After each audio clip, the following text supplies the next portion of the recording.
my channel. I'm so happy to have you all back with me today. Today we're actually going to be starting a new beginning of a book. This was a book that I have been wanting to read with my class since this past summer. It is called The Westing Game. Put that up there for you all. And it is written by Ellen Raskin, and it is a phenomenal book. I'll read the back to you guys really quick just so that you have a quick summary. A bizarre chain of events begins when 16 unlikely people gather for the reading of Samuel W. Westing's will. And though no one knows why the eccentric, game-loving millionaire has chosen a virtual stranger and a possible murderer to inherit his vast fortune, one thing's for sure: Sam Westing may be dead, but that won't stop him from playing one last game. So we have a story about this rich, millionaire that has suddenly died, and now these 16 people are gathered at his house, and they're going to listen to the reading of his will, which, if you're unfamiliar with a will, it's just basically what that person wants done with all of their belongings and inheritance and anything to do with what they've accumulated during their life, what they want done with that after they're dead.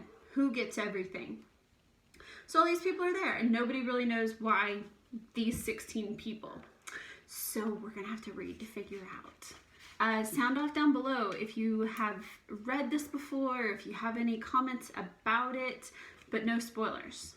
So we are going to start with chapter 1. Chapter 1 is the Sunset Towers. Sunset Towers. The sun sets in the west.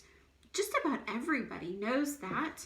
But Sunset Towers faced east. Strange. Sunset Towers faced east and had no towers. This glittery, glassy apartment house stood alone on Lake Michigan. Sure, 5 stories high. 5 empty stories high. Then one day, it happened to be the 4th of July. The most uncommon looking delivery boy rode around town slipping letters under the doors of the chosen tenants-to-be. The letters were signed Barney Northrup. The delivery boy was 62 years old, and there was no such person as Barney Northrup. Dear lucky one, here it is, the apartment you've always dreamed of, at a rent you can afford, in the newest, most luxurious building on Lake Michigan, Sunset Towers. Picture windows in every room, uniformed doorman and maid service, central air conditioning, high-speed elevator, exclusive neighborhood, near excellent schools, etc., etc. You have to see it to believe it, but these unbelievably elegant apartments will be shown by appointment only. So hurry, there's only a few left. Call me now at 276-7474 for this once-in-a-lifetime offer. Your servant, Barney Northrup. P.S. I am also renting ideal space for doctor's office and lobby, coffee shop with entrance from parking lot, and a high-class restaurant on the entire top floor. 6 letters were delivered, just 6. 6 appointments were made, and one by one, family by family, talk, Barney Northrup led the tours around and about Sunset Towers. Take a look at all that glass, one-way glass, Barney Northrup said. You can see out, but nobody can see in. Looking up, the Wechslers, the first appointment of the day, were blinded by the blast of the morning sun that flashed off the face of the building. See those chandeliers? Crystal, Barney Northrup said, slicking his black mustache and straightening his hand-painted tie in the lobby's mirrored walls. How about this carpeting? 3 inches thick. Gorgeous, Mrs. Wechsler replied, clutching her husband's arm as if her high-heeled wobbled in the deep plush pile. She 2. Managed an improving glance in the mirror before the elevator door opened. "You're really in luck," Barney Northrup said. "There's only one apartment left, but you'll love it. It was meant for you." He flung open the door to 3D. "Now, it is breathtaking, or is that breathtaking? Mrs. Wechsler gasped. It was breathtaking, all right. 2 walls of the living room were floor to ceiling with glass. Following Barney Northrup's lead, she oohed and awed in her joyous way through the entire apartment, and her trailing husband was less than enthusiastic. "What's this, a bedroom or a closet?" Jake Wechsler said, peering into the last room. "A bedroom, of course," his wife replied. "It looks like a closet." "Oh, Jake, the apartment is perfect for us, just perfect," Grace Wechsler argued in her whining coo. The 3rd bedroom was a trifle small, but it would do just fine for a turtle. "And think what it means having your office in your lobby, Jake. No more having to drive to and from work. No more mowing the lawn or shoveling the snow." "Let me remind you," Barney Northrup said, "the rent here is cheaper than your old house costs in upkeep." How would he know that, Jake wondered, and Grace stood before the front window where beyond the road, beyond the trees, Lake Michigan lay calm and glistening. A lake view. Just wait until those so-called friends of hers with the classy houses see this place. The furniture would have to be reupholstered. No, she'd buy new furniture, beige velvet, and she'd have stationery made with blue with a decal edge, and her name and fancy address in swirling type across the top. Grace Winslow Wechsler, Sunset Towers on the lake shore. So fancy. Now, every tenant-to-be was quite as overjoyed as Grace Winslow Wechsler.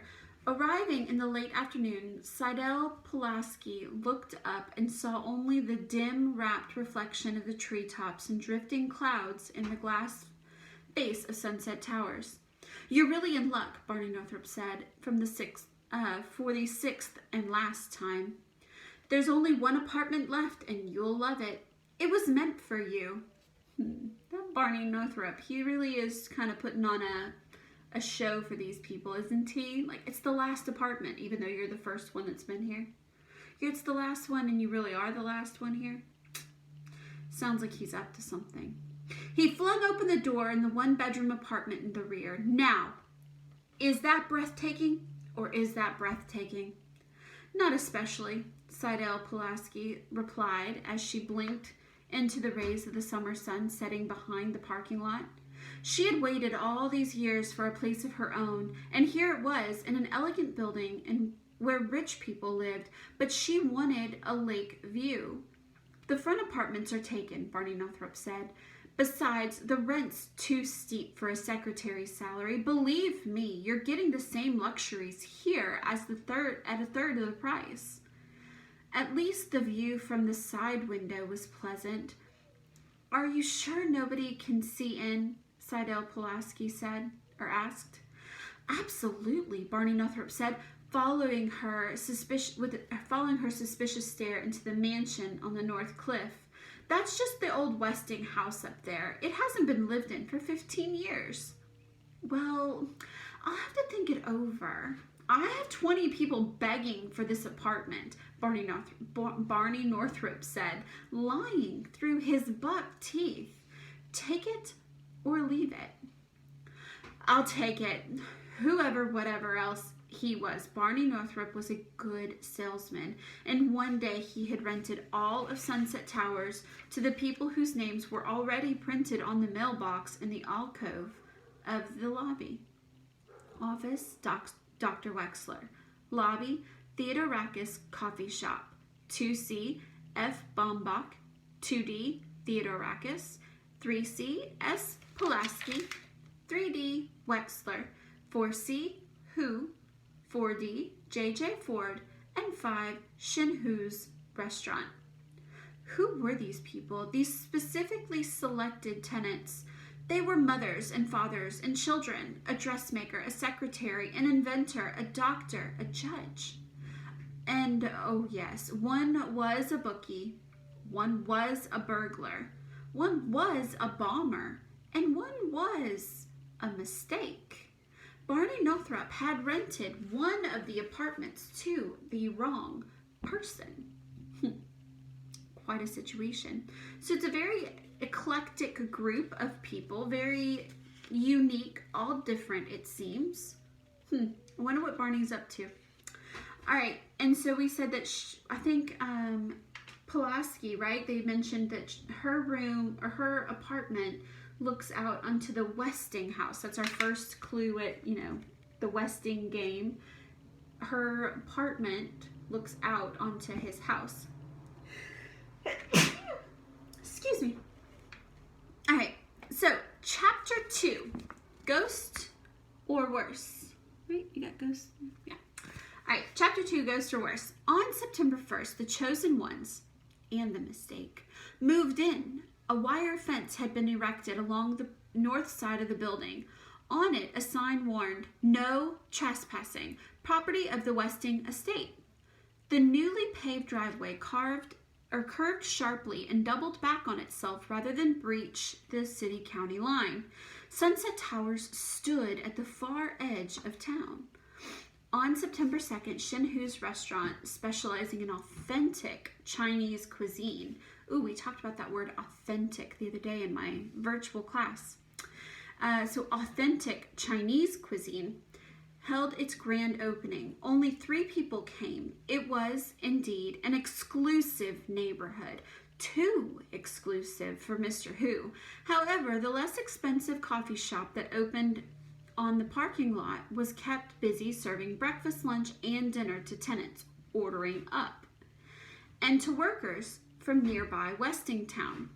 Sunset Towers was a quiet, well-run building, and except for the grumbling Mr. Hu, the building people lived there seemed content. Neighbor greeted neighbor with good morning and good evening, or a friendly smile, and grappled with small problems behind closed doors. The big problems were yet to come. Ooh, a bit of foreshadowing there. Now, it was the end of October. A cold, raw wind whipped dead leaves about the ankles of the 4 people grouped in the Sunset Tower driveway, but not one of them shivered. Not yet. The stocky, broad-shouldered man in the doorman's uniform, standing with feet spread, fists on hips, was Sandy McSuthers. The 2 slim, trim high school seniors, shielding their eyes against the stinging chill, were Theo Theodorakis and Doug Hu. The small, wiry man pointing to the house on the hill was Otis Amber, the 62-year-old delivery boy. They faced north, gaping like statues cast in the moment of discovery, until Turtle Wechsler, her kite tail of a braid flying behind her, raced her bicycle into the driveway. Look! Look! There's smoke! There's smoke coming from the chimney of the Westing house. And the others had seen it. What did she think that they were looking at anyway? Turtle leaned on the handlebars, panting for breath. Sunset Towers was near excellent schools, as Barney Northrup had promised, but the junior high was 4 miles away. Do you think old man Westing's up there? Nah, said Otis Amber. The old delivery boy answered. Nobody's seen him for years. Supposed to be living on a private island in the South Seas, he is. But most folks say he's dead, long gone dead. They say that his corpse is still up there in that big old house.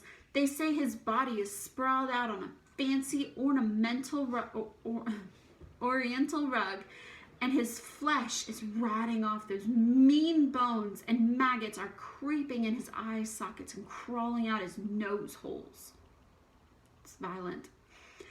The delivery boy added a high-pitched hee-hee-hee to his gruesome details. Now, someone shivered. It was Turtle. "Serves him right," Sandy said. At other times at Cheery Fellows, the doorman often complained bitterly about having been fired from his job of 20 years in the Westing paper mill. But somebody must be up there. Somebody's alive, that is. And he pushed back his gold-braided cap and squinted at the house through the steel-framed glasses, as if expecting the curling smoke to write the answer in the autumn air. Maybe it's those kids again. No, it couldn't be. What kids? The three kids wanted to know. Why, those two unfortunate fellows from the Westing town. What unfortunate fellows? The three heads twisted from the doorman to the delivery boy. Doug who ducked Turtle's whizzing braid. Touch her precious pigtail, even by accident, and she'll kick you in the shins, that brat. He couldn't chance an injury to his legs, not with the big meet coming. The track star began to jog in place. Horrible, it was horrible, Otis Amber said with a shudder that sent the loose straps of his leather aviator helmet swinging about his long, thin face. Come to think of it, it happened exactly 1 year ago tonight, on Halloween. What happened? Theodorakis asked impatiently. He was late for work at the coffee shop. Tell him, Otis, Sandy urged. The delivery boy stroked his gray stubble on his pointed chin. Seems it all started with a bet. Somebody bet them $1 they couldn't stay in that spooky house 5 minutes. 1 measly buck. The poor kid hardly got through those French doors on the side of the Westing house when they came tearing out like they were being chased by a ghost. Chased by a ghost, or worse. Or worse. Turtle forgot her throbbing toothache. Theodorakis and Doug, who, older and more worldly wise, exchanged winks, but stayed to hear the rest of the story. One fellow ran out crazy-like, screaming his head off. He had never stopped screaming till he hit the rocks in the bottom of the cliff. The other fellow hadn't said but 2 words since. Something about purple? Otis Amber nodded sadly. Yep, that poor fella just sits in that state asylum saying, "Purple waves, purple waves," over and over again, and his scared eyes keep staring at his hands. You see, when he came running out of the Westing house, his hands were dripping with warm red blood. Now all 3 shivered. Poor kid, the doorman said, all that pain and suffering for $1 bet. Make it $2 for each minute I stay in there, and you're on, Turtle said. I like her. Someone was spying on the group from the driveway. From the front window, the apartment 2D, 15-year-old Chris Theodorakis watched his brother Theo shake hands. Must be a bet. With the skinny, one-pigtailed girl and a rush into the lobby, the family coffee shop would be busy now. His brother should have been working the counter half an hour ago. Chris checked the wall clock, and 2 more hours before Theo would bring up his dinner. Then he would tell him about the limper. Earlier that afternoon, Chris had followed the flight of the purple martin, Purgone subis, across the field with brambles, through the oaks, up the red maple on the hill. The bird flew off, but it was something else that caught his eye. Someone. He could not tell if the person was a man or a woman, came out of the shadows on the lawn, unlocked the French doors, and disappeared into the Westing house. Someone with a limp. Minutes later, smoke began to rise out of the chimney. Once again, Chris turned toward the side window and scanned the house on the cliff. The French doors were closed. Heavy drapes hung full against the 17 windows he had counted so many times. They didn't need drapes on the special glass windows here at Sunset Towers. He could see out, but nobody could see in. then why did he sometimes feel that someone was watching him? Who could be watching him? God? If God was watching, then why was he like this? The binoculars fell to the boy's lap, and his head jerked and his body coiled, lashed by violent spasms. Relax, Thea will come soon. Relax, soon these geese will be flying south in a V, Canadian goose. Branta canadensis. Relax, and watch the wind tangle the smoke and blow it toward Westingtown. All right, so that gets us to chapter 3, and I will read chapter 3 and chapter 4 in the next episode of this book series. I hope you guys like it. Give it a thumbs up. If you can, leave a comment below. Let me know if you guys are interested. And chapter 3 is tenants in and out. So we'll have to see what else is coming up. So until next time, guys, I hope you all take care. Stay safe. Remember, wash your hands. And I will see you guys in the next episode. Take care. Bye, everybody.